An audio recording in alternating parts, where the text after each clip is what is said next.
Buenas tardes, hermanos y hermanas que están presentes virtualmente a través de la red. Empezamos hoy, reanudemos con nuestra reflexión sobre el credo, y reflexiones que hemos interrumpido el domingo pasado por la fiesta del cuerpo y sangre de Cristo. Y hoy el tema sobre el cual vamos a reflexionar, el artículo del credo sobre el cual vamos a reflexionar es la Santa Iglesia. Empecemos con un momento de oración en el nombre del Padre, del Hijo y del Espíritu Santo. Amén.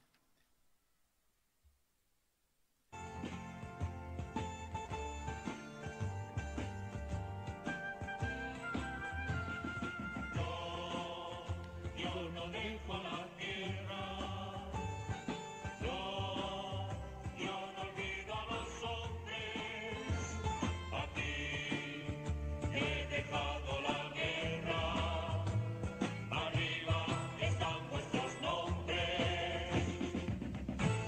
¿Qué hacéis mirando al cielo, varones sin alegría? Lo que ahora parece un vuelo, y es vuelta y es cercanía.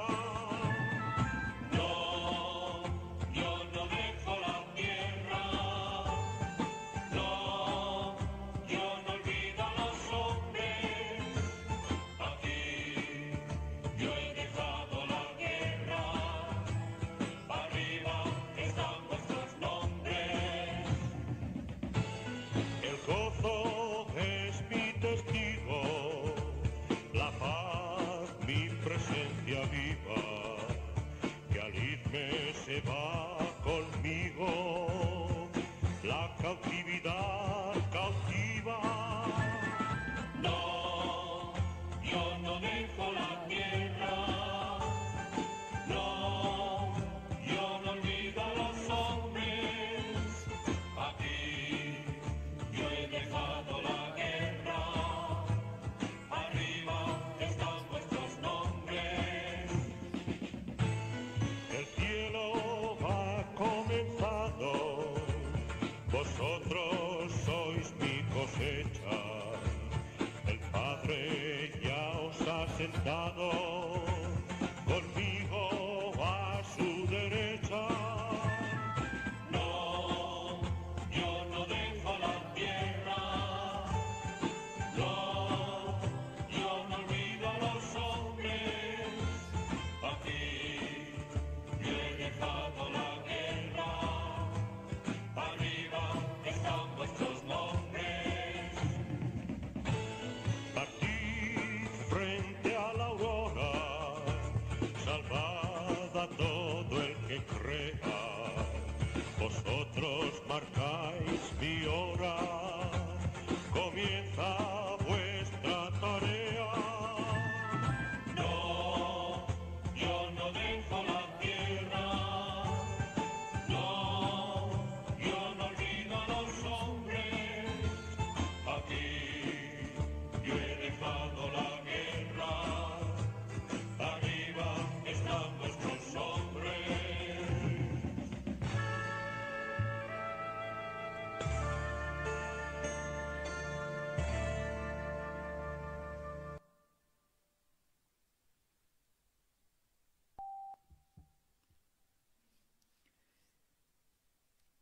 Del libro de los Hechos de los Apóstoles. Los creyentes vivían unidos y lo tenían todo en común.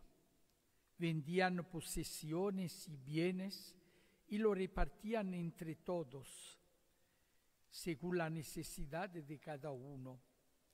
A diario acudían al templo todos unidos, celebraban la fracción del pan en las casas y comían juntos alabando a Dios con alegría y de todo corazón. eran bien vistos de todo el pueblo, y día tras día el Señor iba agregando al grupo los que se iban salvando. Hagamos un rato de silencio orante sobre esta imagen, este cuadro que nos ha sido presentado, el cuadro de la iglesia que nos ha sido presentado por el libro de los Hechos de los Apóstoles.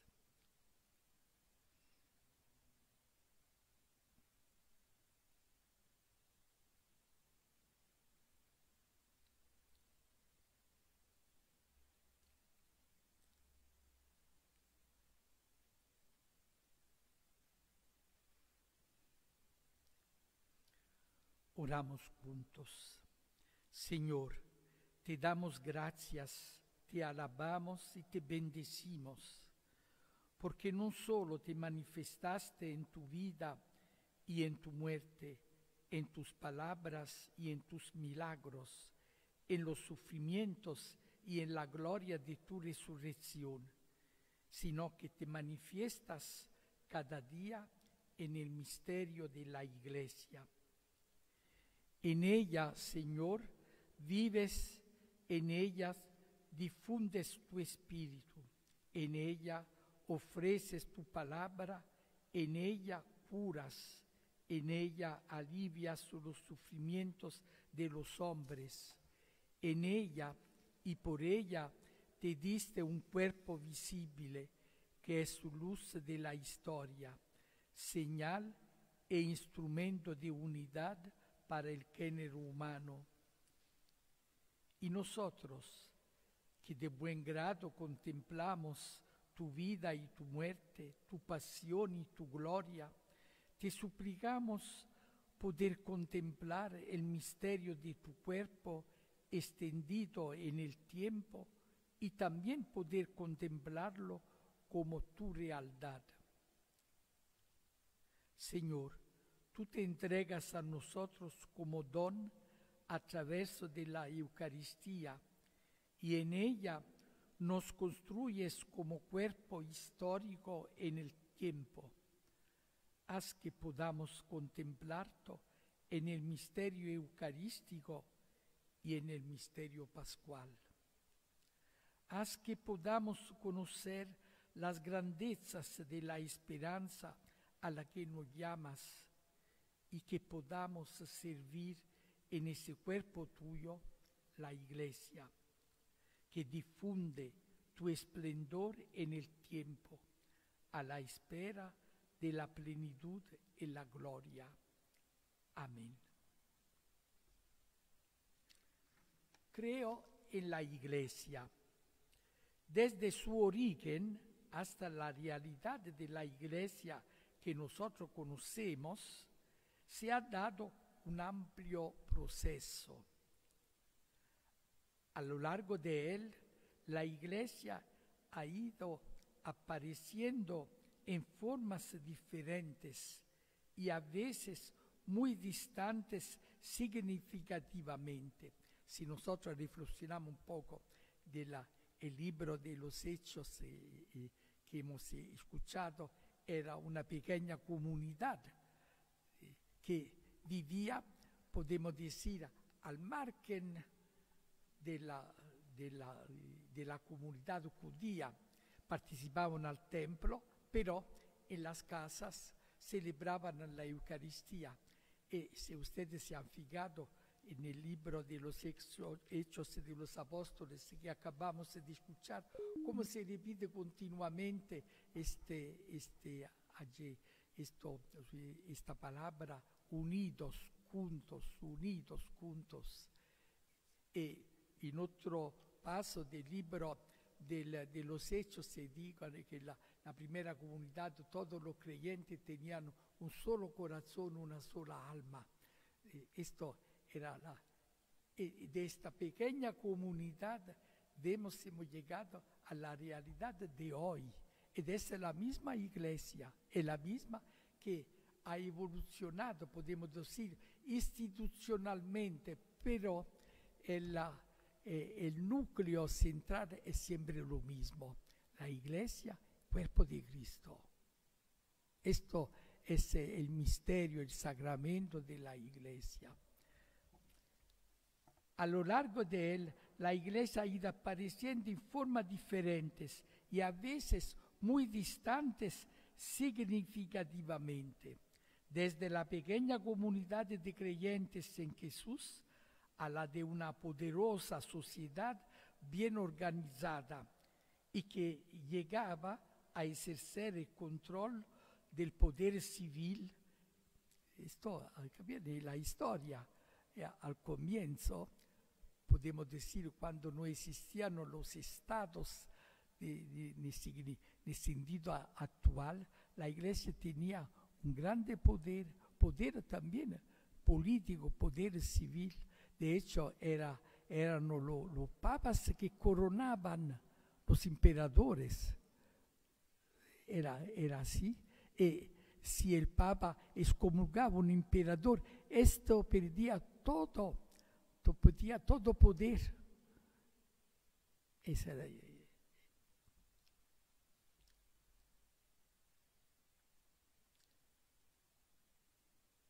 Entre esos dos extremos, entre la comunidad de creyentes en Jesús a la institución poderosa, se ha producido una variada gama de manifestaciones en las que unas veces han prevalecido los aspectos temporales y otras los valores espirituales. Sí, porque el problema no es que los papas o los obispos tenían gana, como se dice, de aprovecharse para tener poder temporal. Era la necesidad. Ellos eran los príncipes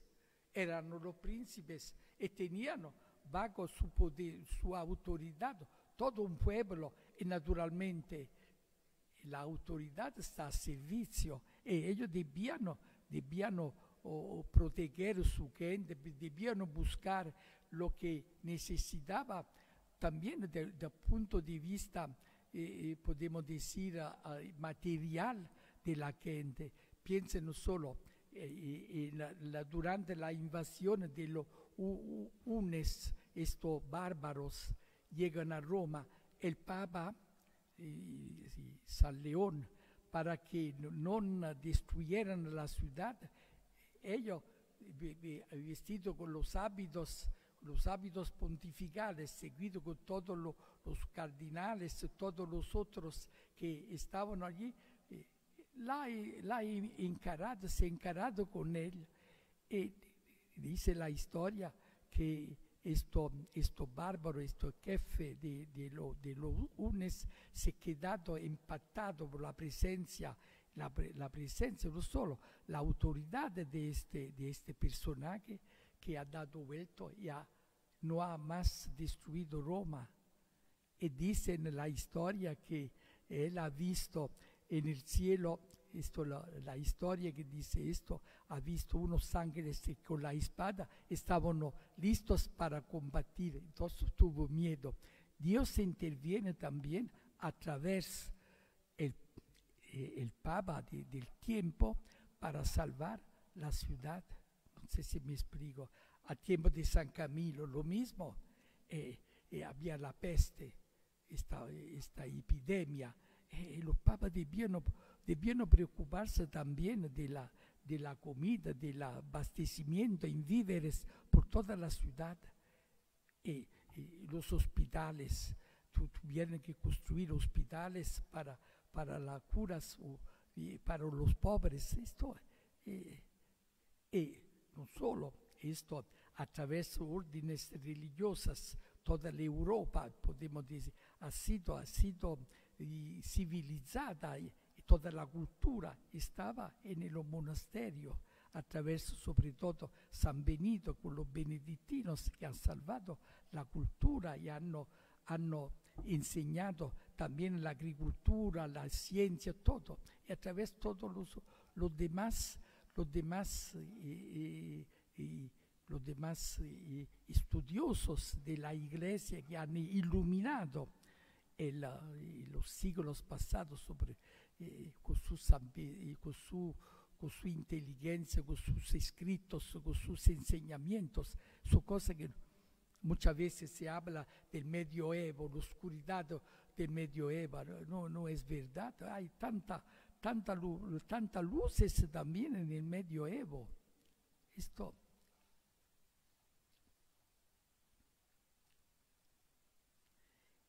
Esta presencia de la iglesia tan cambiante y en ocasiones desconcertante nos lleva a hacernos una serie de preguntas. ¿Qué es la iglesia? ¿Cuál es su naturaleza? ¿Cuál es la realidad permanente que mantiene su identidad en medio de nosotros? Son todas preguntas que debemos hacernos. La iglesia es un misterio relacionado con la Trinidad y en el que confluye el plan salvador de Dios manifestado en la voluntad de salvación universal del Padre, que envía a su Hijo unigénito al mundo para que los hombres, reunidos en una comunidad a la que da vida el Espíritu, tengan vida eterna. Podemos decir la iglesia es medio de salvación que Dios ha dado a la humanidad a través de Jesús en el Espíritu Santo. La iglesia es una realidad compleja. Si solo nos preocupamos de recabar información sobre su historia, organización y estructura, administración, etc., conoceríamos con más o menos profundidad una sociedad, pero no a la iglesia, ya que ésta tiene un componente trascendente que solo se manifiesta a quien la mira con los ojos de la fe. Esto es. Por esto que decimos, yo creo en la iglesia, porque la miro con fe. No que la identifico con fulano, con sembrano, con l'obispo, con el párroco. No. Es algo más. Y todo lo que es exterior. Nosotros vemos, algunas veces vemos el exterior con sus calidades, con sus defectos, pero no vemos la esencia, el núcleo de la iglesia, que es objeto de fe. Cuando digo ese cuerpo de Cristo, la iglesia es el cuerpo místico de Cristo. Esta es la iglesia. Pero esto no se ve, se cree. No sé si me hago comprender.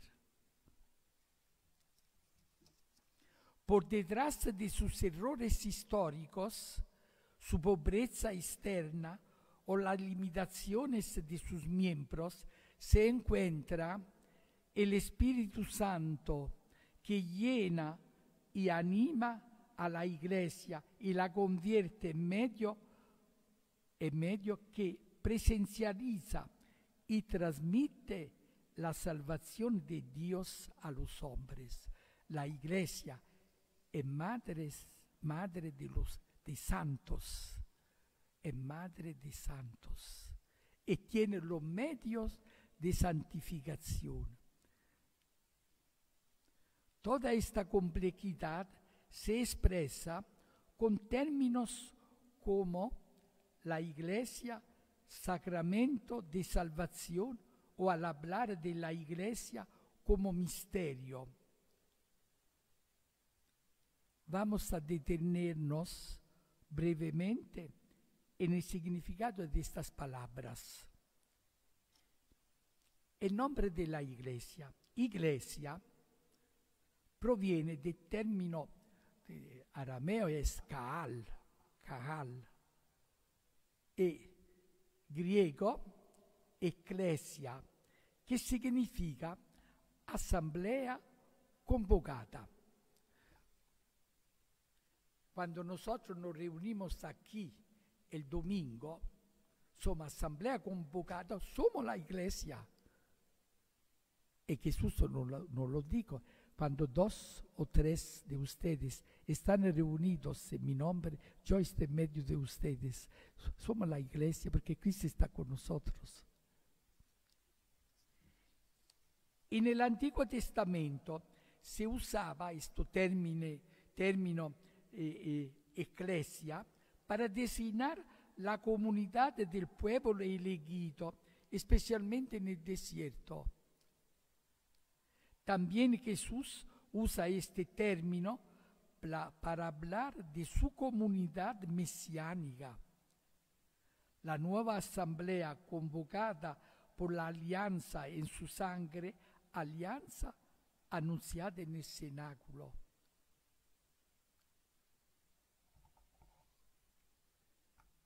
La iglesia, misterio y sacramento. La palabra misterio sugiere algo escondido, oculto, inaccesible alla explicazione scientifica. Ese es el misterio, non è che si può vedere e toccare, si cree. Quando la palabra griega mysterion aparece nella Sagrada Escritura, designa la voluntad salvadora de Dios que quiere liberar al ser humano de todo lo que le causa mal e impide su felicidad.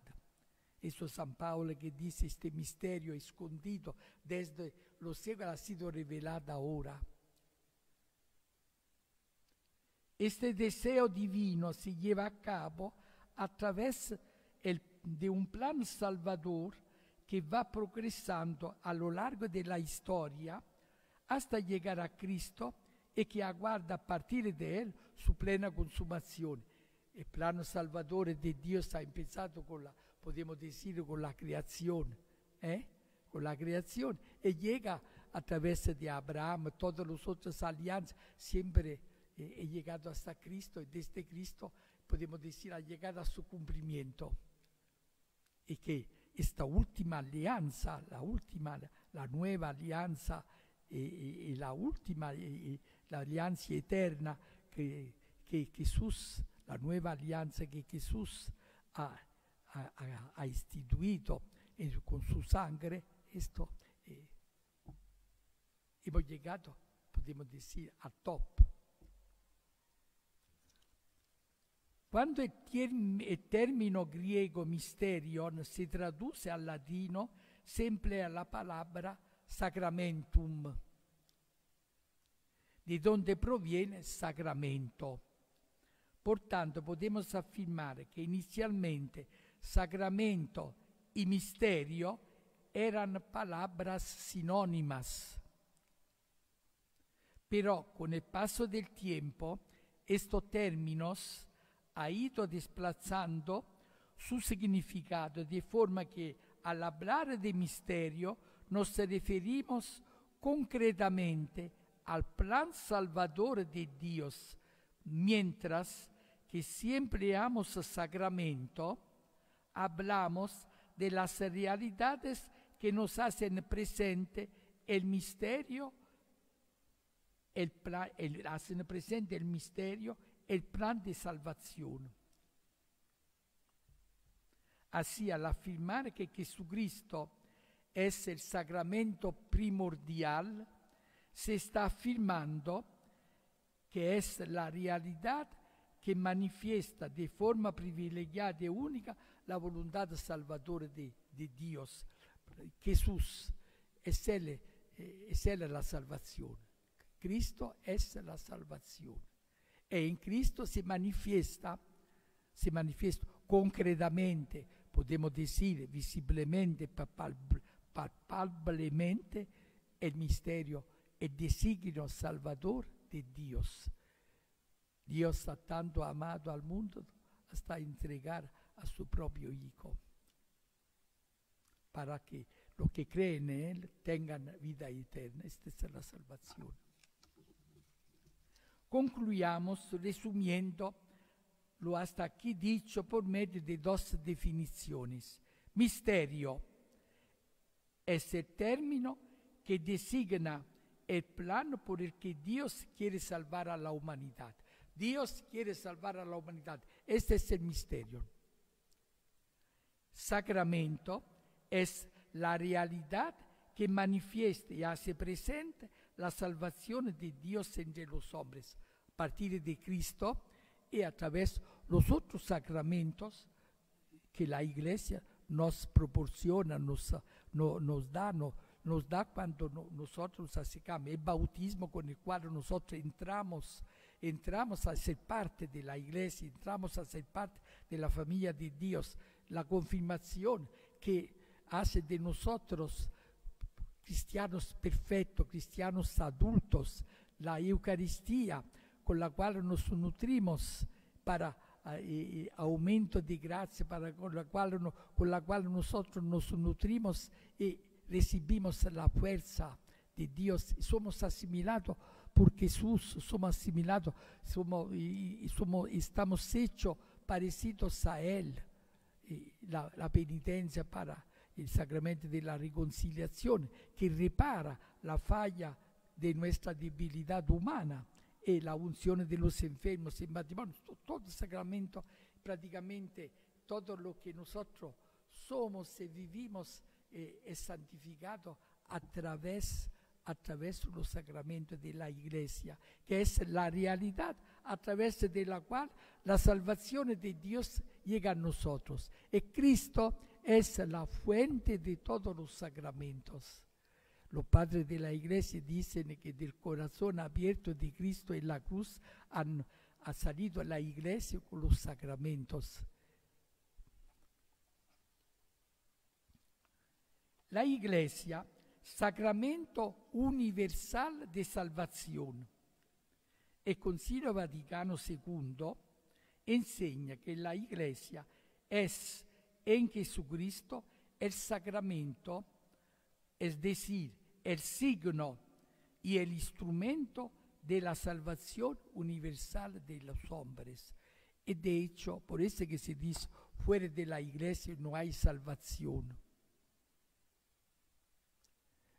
Naturalmente debemos comprender esto, no significa que Dios condena a todos los demás, pero si uno está fuera de la Iglesia voluntariamente, con perfecta conciencia y todo, que se pone fuera, no se salva. Dice, los demás, ¿cómo hacen? Los demás se salvarán por su adhesión a Dios, al menos en su corazón. Mas si voluntariamente y no que no han entrado en la Iglesia por ignorancia, porque ignorancia invencible, o sea que no han conocido perfectamente, profundamente, no han conocido el misterio de la Iglesia, el misterio de Cristo, ellos se salvarán. No sé si me explico. Me hago comprender. Pero si yo soy consciente de este misterio, estoy consciente de esta realidad, de este don que Dios me ofrece, y yo retraigo la mano, digo, no quiero tu don, no me salvo. Esto es. No sé que me comprenden cuando digo que fuera de la Iglesia no hay salvación. Me comprenden cuál es el sentido de esta expresión. De allí que la Iglesia haya recibido la misión de anunciar e instaurar el reino en todos los pueblos. Ella es signo del reino. En ella se manifiesta de modo visible lo que está llevado a cabo silenciosamente en el mundo entero. Es el lugar donde se concentra al máximo la acción del Padre, que en la fuerza del espíritu de amor busca solícito a los hombres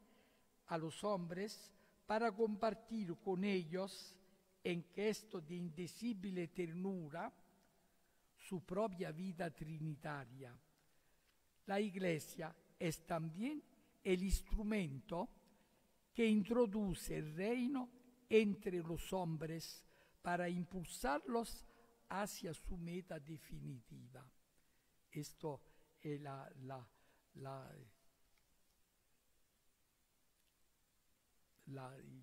come si dice, la reunión de Puebla, que acá, número 227 que habla de esto.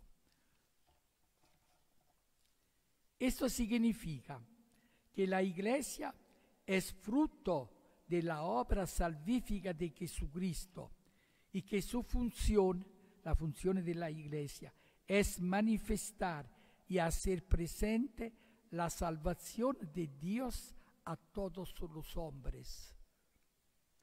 La realidad profunda de la Iglesia ha de estar inspirando constantemente sus manifestaciones externas para poder ser expresión de la unidad íntima con Dios y la de todo el género humano.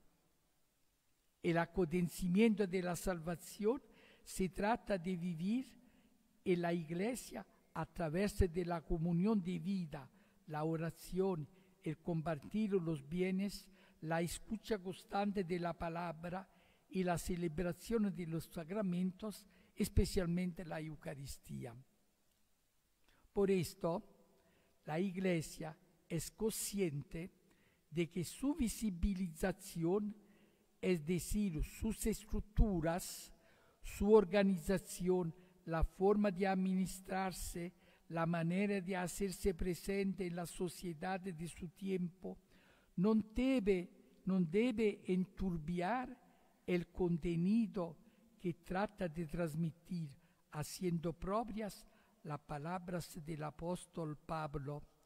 Este tesoro lo llevamos en vasijas de barro para que se vea que esa fuerza tan extraordinaria es de Dios y no viene de nosotros. Prácticamente hay toda esta belleza, este misterio, este sacramento, todo lo que acabamos de escuchar, toda la santidad de la Iglesia. ¿Dónde se manifiesta? Se manifiesta en la estructura exterior, que somos nosotros, yo, cada uno de ustedes. Nosotros manifestamos la Iglesia y podemos manifestarla de una manera perfecta, como Madre Teresa de Calcuta, Juan Pablo II, Pablo VI, no sé, el obispo Romero, porque son personas que han manifestado con su vida, con su obra, con su palabra, la belleza, la grandeza, la salvación, el amor de Dios. Han manifestado esto. Podemos manifestarlo de una manera fea a través de los pecados de nosotros. Cuando el párroco, por ejemplo, no vive come debe vivir como párroco, manifiesta, da una manera distorsionada de lo que es la Iglesia. No sé si me explico. Por esto, también con todos los defectos, con todos los pecados, con todas las miserias que ustedes quieren decir, la Iglesia es santa, es madre de santos. ¿Por qué? Porque el que la ha fundada es santo, es Dios, Jesucristo. Es santa porque tiene los medios de la santificación que le ha sido entregado por Jesucristo. Y es santa porque ella manifiesta. Esa es la. Y no debemos nunca identificar la Iglesia con el cura, identificar a la Iglesia con los cristianos. Muchos dicen, yo no voy más a la Iglesia, yo no quiero saber nunca de la Iglesia, porque los que van a la Iglesia son peores que yo. están equivocados. Están equivocados. Porque ellos miran al exterior. No miran lo que es verdaderamente la iglesia, que son objetos de fe. Objetos de fe. Non so se mi explico. Non è che si può ver, toccare. Non si vede, non si tocca. Può essere manifestata di una maniera maggiore o minore, può essere manifestata. Però non si può scientificamente, io non puedo al microscopio vedere la iglesia come sta. No, è oggetto di fe. Creo en la iglesia. Non so se mi hago comprender. Esto debemos tenerlo bien claro en nuestra mente. Si no, nos equivocamos. Tú vas a la iglesia, ¿qué sirve ir a la iglesia? Mira los curas come sono. Mira los cristianos, quelli che vanno alla iglesia. Mira come sono. E non saben qué es la iglesia. Non so se mi explico. Imágenes de la iglesia. Toda la realidad de la iglesia no es posible reducirla a un solo concepto, puesto que serían silenciados elementos y dimensiones que la constituyen. De ahí que la iglesia se haya descrito a lo largo de la historia con múltiples imágenes que se complementan entre sí y expresan aspectos diferentes de su esencia. Así se habla de pueblo de Dios, plantación de Dios, grey, edificio, casa de Dios, familia de Dios, cuerpo de Cristo, esposa de Jesucristo, templo del Espíritu Santo. Estos son todo imágenes de la iglesia a través de la historia. Los santos padres definieron la iglesia como comunidad de creyentes y comunión de los santos. De hecho, estos no son los padres de la iglesia solo, también en la escritura. San Pablo cuando habla de los cristianos, habla de los cristianos de Jerusalén, ¿no? Los santos de Jerusalén. Santos porque son hijos de la iglesia que es santa. No es decir que todos los cristianos de Jerusalén o de Antioquía eran santos y sin pecados. Eran pecadores ellos también, pero santos por lo que ellos, toda la comunidad representaba. La iglesia de los santos de Jerusalén.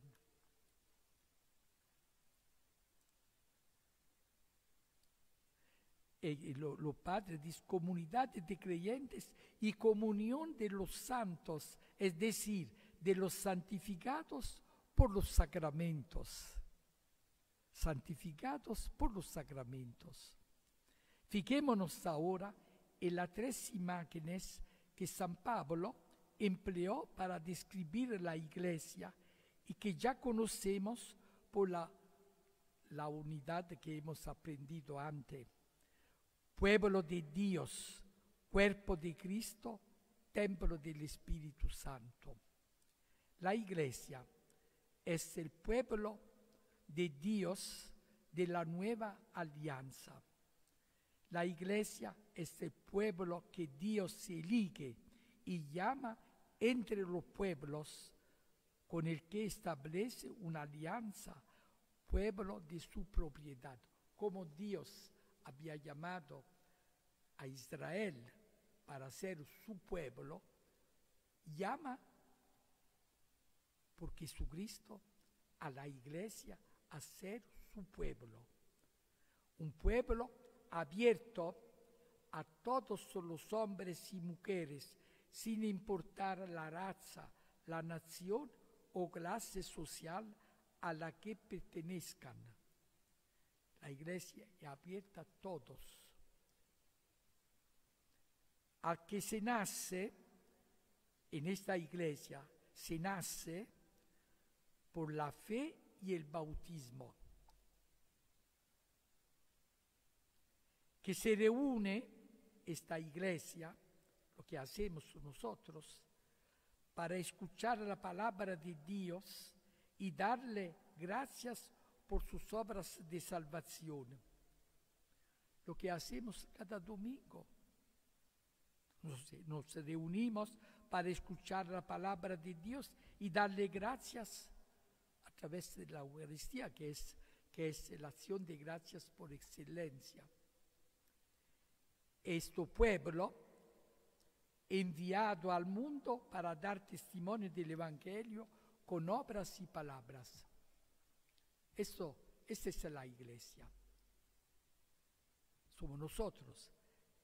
Por eso que decimos generalmente la iglesia es misionera, pueblo de Dios misionero.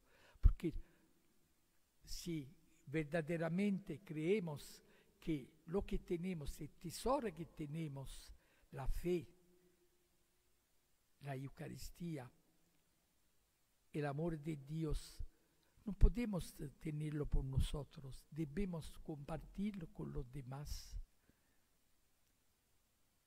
para que todos se unan y entren en este pueblo para gloria de Dios, para amar a Dios, para alabar a Dios por el amor que Él tuvo para con nosotros. Este pueblo de la nueva alianza cuenta con una dimensión histórica, pues se vincula al antiguo pueblo de Dios elegido en la servidumbre de Egipto y al que Dios le dice: yo soy vuestro Dios y vosotros mi pueblo. Esta es la alianza que Dios hizo con Moisés en el Sinaí. Esta historia de salvación, Dios ha ido a buscarse el pueblo a Egipto. Esta historia de salvación alcanza su punto culminante en Cristo y se prolonga en la historia humana, pues la iglesia es un pueblo en camino, una realidad dinámica, un signo de esperanza abierto a la meta definitiva que proclama. ¿Cuál es la meta definitiva? La gloria del cielo. Esto es. Y progresa a través de la historia. Vemos de una pequeña comunidad de 12, hemos llegado a 2.000 millones. No sé si me explico. Esto.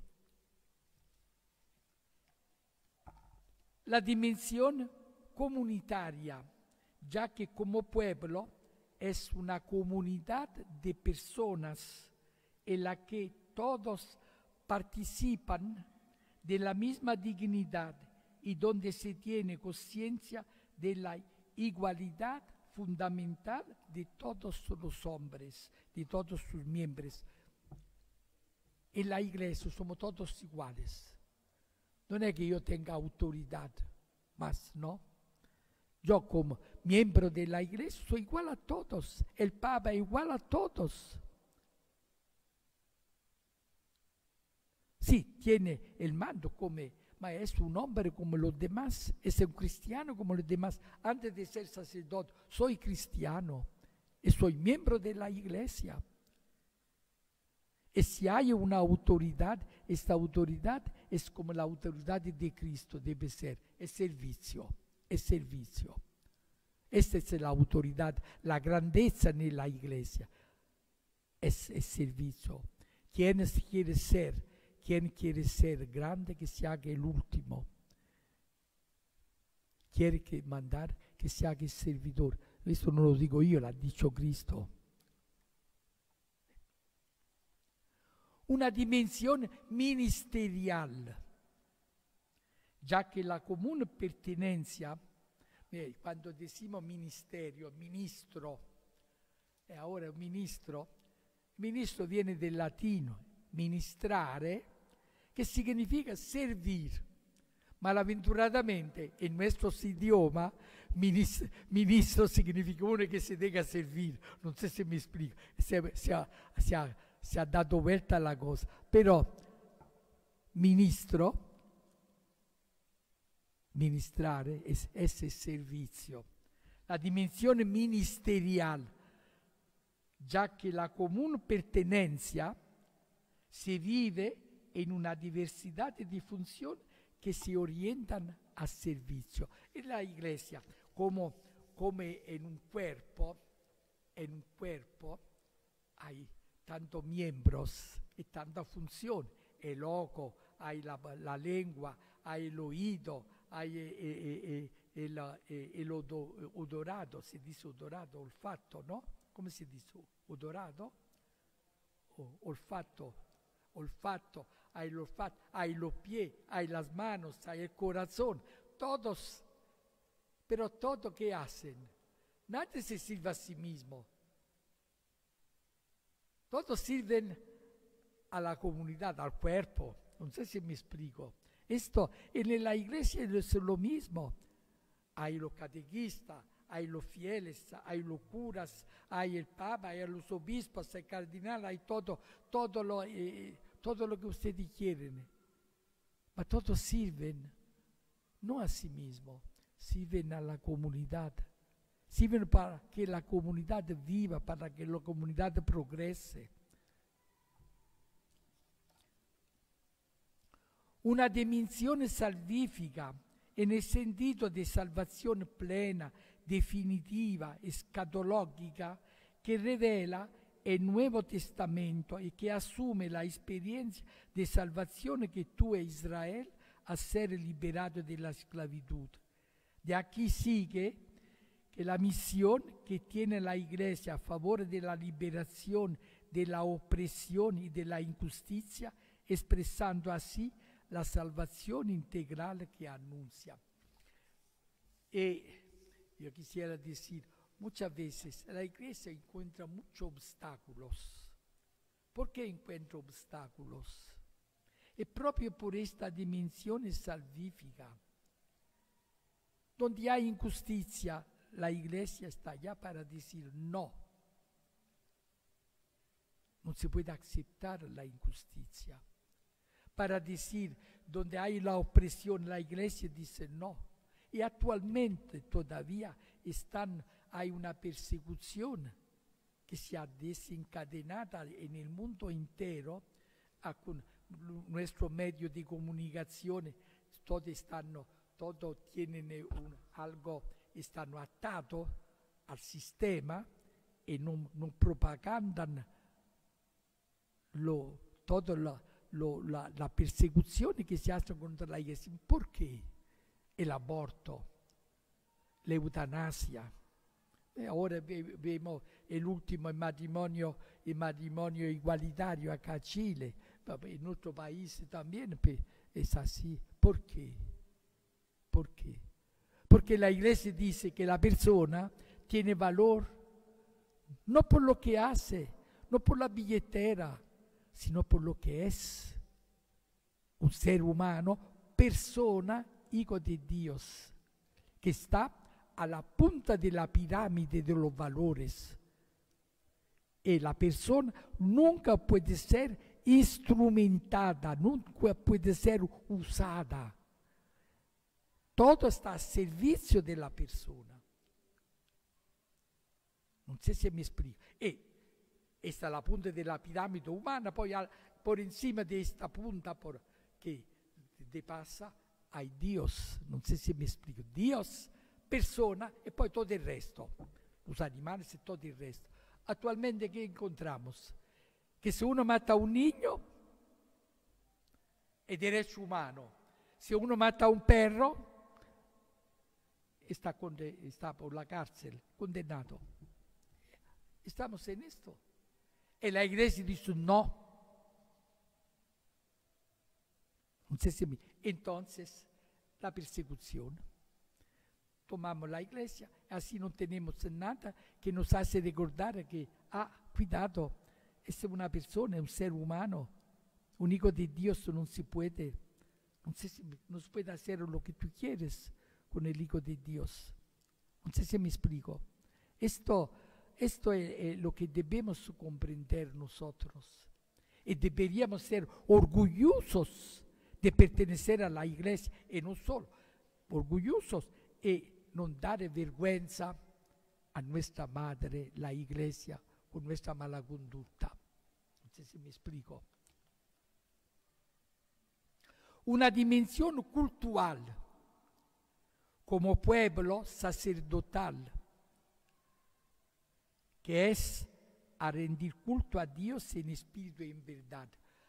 Ustedes saben que hay dos tipos de sacerdotes. Por el bautismo, todos somos sacerdotes, tenemos el sacerdocio real. ¿Y cómo ejercemos este sacerdocio, los cristianos? Ejercemos este sacerdocio santificando la naturaleza, santificando el trabajo humano, santificando la vida humana para ofrecerla a Dios en el culto que hacemos a través nosotros, unidos con lo que nos representa el sacerdocio ministerial, el que hace el servicio cultural. No sé si me explico. La celebración la hacemos juntos, el sacerdote y los fieles. Y cuando, antes de empezar la grande oración eucarística, el sacerdote dice: oremos, hermanos, para que llevando al altar los gozos y las alegrías y los sufrimientos, las penas de la vida, seamos dignos de esto. Toda la vida, ustedes están celebrando, no sé si me explico, estamos ofreciendo unidos, que poi unidos con esta gotita de agua que se pone en el cáliz, representa un poco todo lo que hemos vivido a lo largo del día, a lo largo de la semana, representa esto que se transforma en el cuerpo de Cristo, en la sangre de Cristo, en el sacrificio de Cristo que se hace presente para la salvación del mundo entero. Porque la celebración eucarística no se celebra solo para nosotros, es para el mundo entero. También cuando el sacerdote celebra solo, no debería celebrar nunca solo, pero por circunstancia, por fuerza mayor, celebra solo, él siempre celebra por el mundo entero. La iglesia, cuerpo místico de Cristo, el Hijo de Dios encarnado en la naturaleza humana, redimió al hombre y lo transformó en nueva criatura, superando la muerte con su muerte y resurrección. A sus hermanos convocados de entre todas las gentes, lo constituyó místicamente como su cuerpo, comunicándoles su espíritu. La vida de Cristo se comunica a los creyentes por medio de los sacramentos. En la antigüedad era conocida la comparación entre el organismo humano y la sociedad.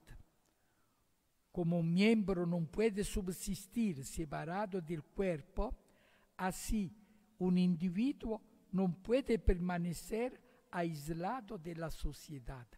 Y Cristo es la cabeza del cuerpo, que es la iglesia. La iglesia con Cristo es Cristo total. No sé si me explico. Es Cristo total. Cristo y nosotros. Formando la iglesia, Cristo es la cabeza, nosotros somos los miembros. No sé si me explico. Esta es la grandeza. Lo que somos, lo que es la iglesia, lo que somos nosotros. La iglesia, cuerpo místico de Cristo. Es como el cuerpo no puede vivir sin la cabeza también no puede vivir sin el cuerpo. Tiene necesidad del cuerpo. Ese es el grande amor que Dios nos ha manifestado. La vida de Cristo se comunica a los creyentes a través de los sacramentos. Pablo recoge esta comparación y la aplica a la iglesia. Esta comparación del cuerpo viene de los romanos, y San Pablo la ha tomado para explicitar, para hacer comprender qué es la iglesia. Pablo recoge esta comparación y la aplica a la iglesia. La iglesia es un cuerpo con muchos miembros distintos que se necesitan mutuamente, que deben mantenerse unidos y actuar en estrecha armonía. Miren cuántas partes tiene nuestro cuerpo y es uno, aunque las varias partes no desempeñan la misma función. Así también nosotros formamos un solo cuerpo en Cristo. Dependemos unos de otros y tenemos capacidades diferentes según el don que hemos recibido.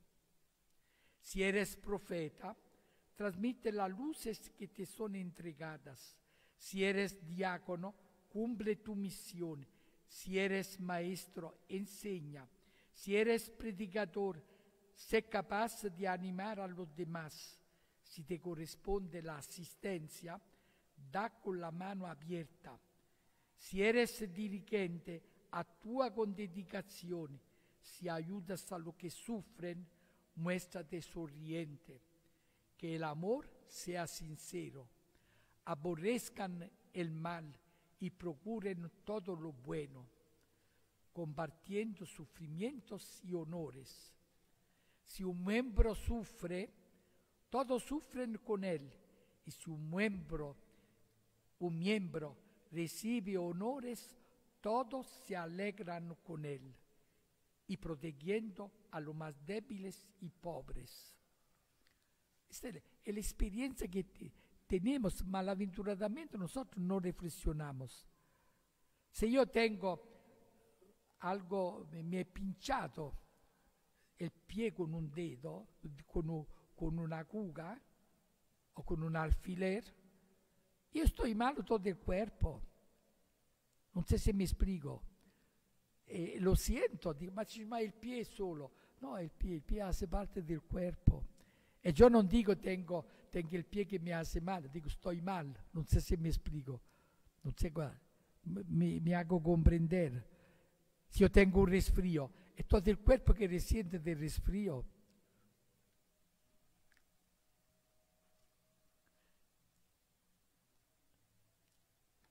Estamos mal cuando padecemos en algún miembro. Todo el cuerpo está mejor cuando todos los miembros están bien. Así también la iglesia sufre cuando un miembro sufre. Y el bien de la iglesia está en el bien de todos sus miembros. Sin embargo, Pablo corrige esta imagen al hacer la comparación. El segundo término de esta no es la iglesia, sino Cristo. Así, a semejanza del cuerpo, Cristo está formado por diversos miembros. No sé si me explico. Cristo está formado por diversos miembros. Es un hecho que el cuerpo, siendo uno, tiene muchos miembros. Pero los miembros, aun siendo muchos, forman entre todos un solo cuerpo. Pues también Cristo es así, porque también a todos nosotros, ya seamos judíos o griegos, esclavos o libres, nos bautizaron con el único Espíritu para formar un solo cuerpo en Cristo. Cristo es nuestra cabeza. Nosotros somos sus miembros. Cuando se dice que la iglesia es cuerpo de Cristo, se quiere afirmar que todos los creyentes forman un solo cuerpo, lo que significa que la iglesia es una comunión. La iglesia es una comunión donde han quedado superadas todas las diferencias y distancias, Ya no hay diferencia entre judío y griego, entre esclavo y hombre libre. No se hace diferencia entre hombre y mujer, pues todos ustedes son uno solo en Cristo Jesús. Segundo, se comparte la vida y todos viven poniendo en común las preocupaciones y las alegrías, haciendo realidad la atención y mutua entrega. Esto es lo que deberíamos vivir concretamente nosotros.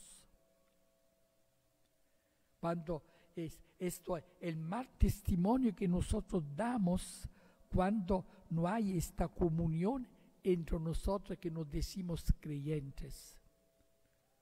Y sobre todo ahora, en este periodo de necesidad, a mí me conmueve mucho de ver cómo personas discretamente te llevan de la mercadería otro para que uno pueda darla a los demás. Esto significa ser miembros de la iglesia, miembros de Cristo.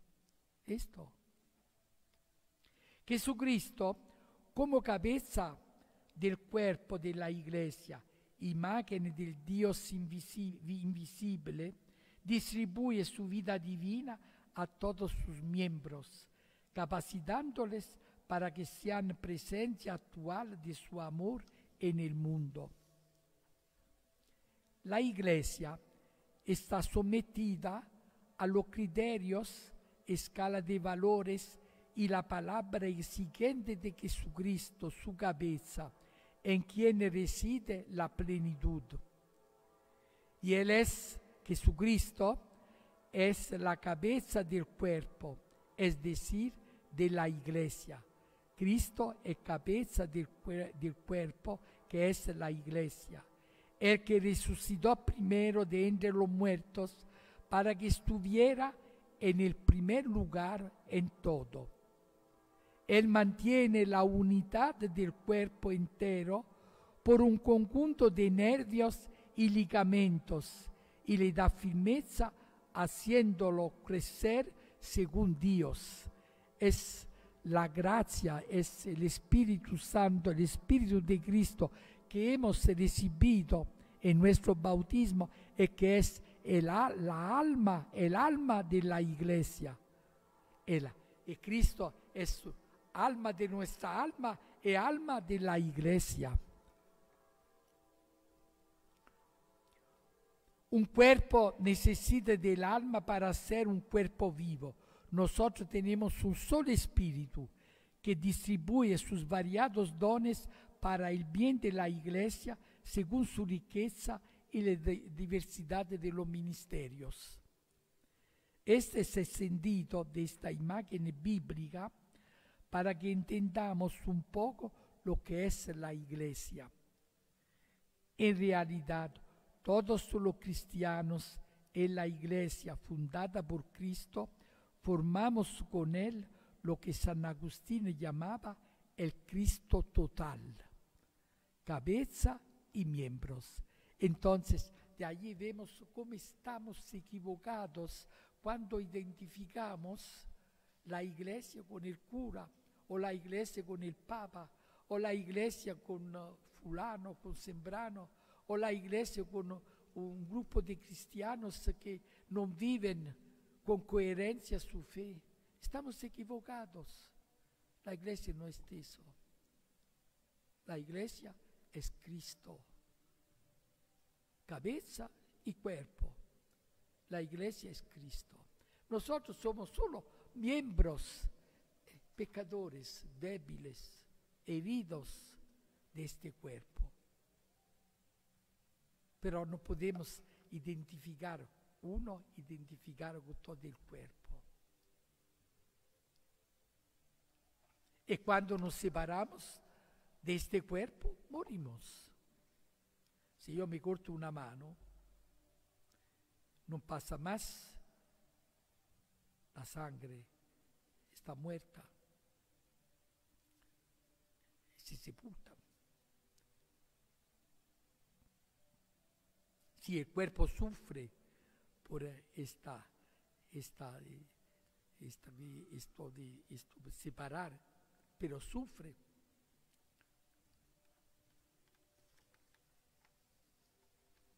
La Iglesia, templo de Dios en el Espíritu Santo. En el mundo antiguo, el templo es el lugar privilegiado de la presencia de Dios en el mundo. Israel se caracterizó durante largo tiempo por no tener templo alguno. Dios estaba en medio de su pueblo en el camino por el desierto. Así, el Nuevo Testamento también puede describir a la Iglesia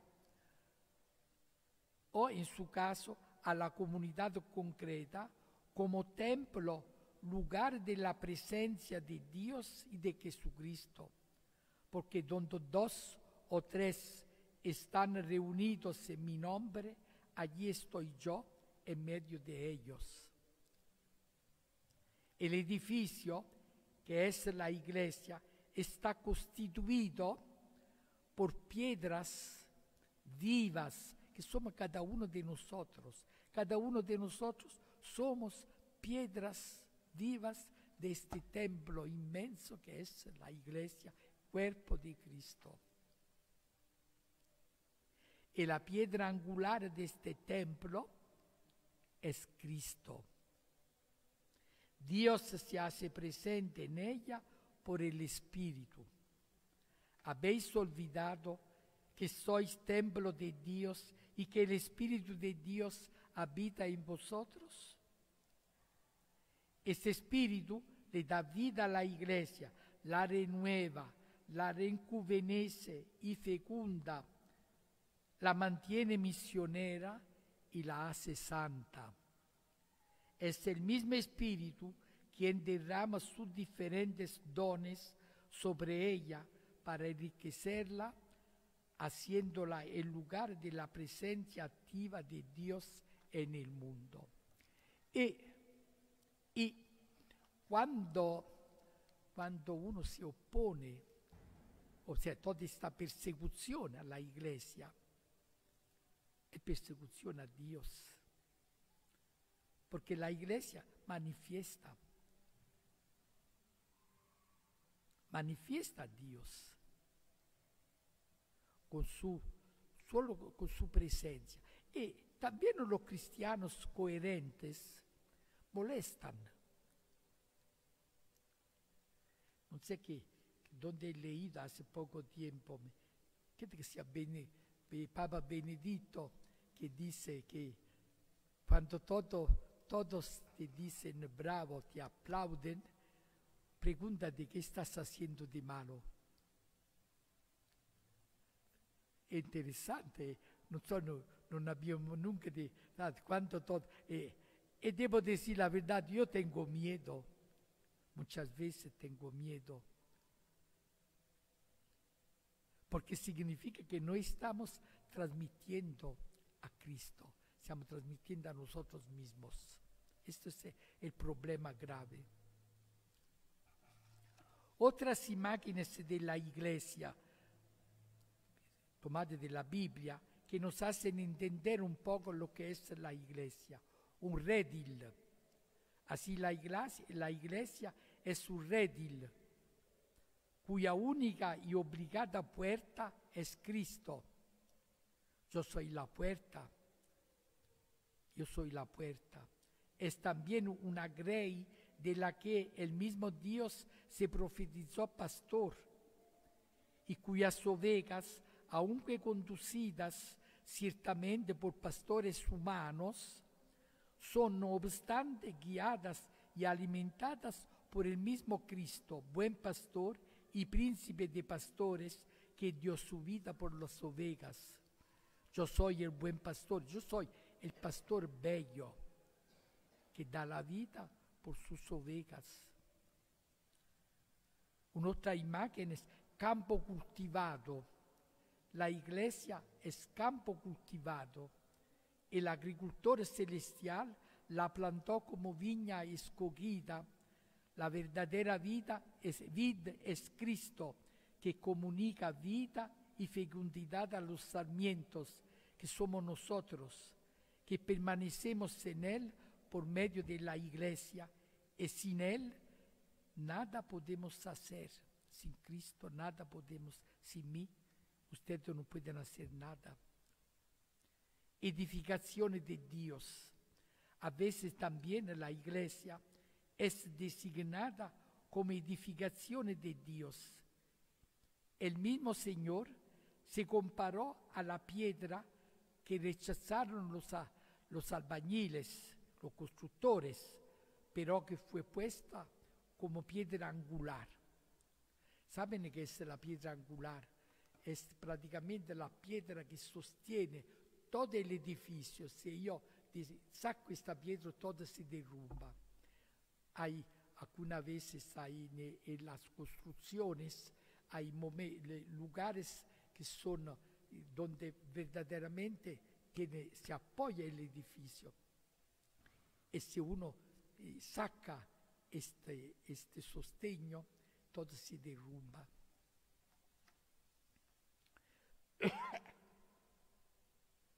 Sobre este fundamento, que es Cristo, los apóstoles levantan la iglesia y de él recibe esta firmeza y cohesión.